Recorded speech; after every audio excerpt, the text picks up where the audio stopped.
El reto que os proponemos esta semana es que aprendáis a identificar en las etiquetas de los alimentos la cantidad de azúcar que presentan.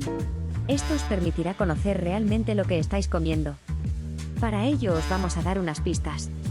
Como hemos aprendido, 25 gramos al día de azúcares añadidos es la cantidad máxima recomendada por la OMS.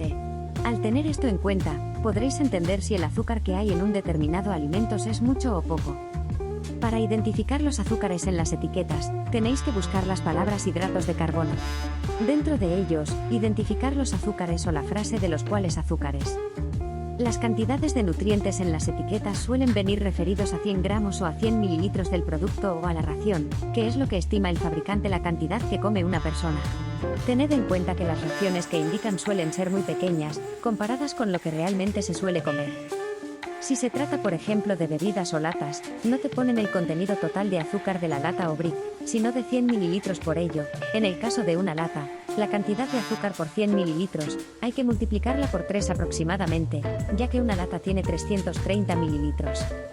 Bueno, teniendo esto en cuenta, os animamos a que hagáis el ejercicio de mirar y calcular la cantidad de azúcar que tienen 3 de productos que solemos comer, y compararlo con los 25 gramos de azúcar que nos recomiendan no superar al día.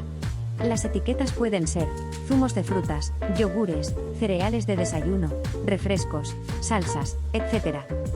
Y por otro lado, ¿se os ocurre qué otras alternativas menos azucaradas podríamos utilizar en vez de esos productos? Para completar este reto tienes que participar con algún miembro de tu familia.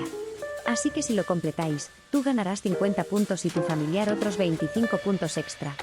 No puedes dejar pasar este botín de puntos.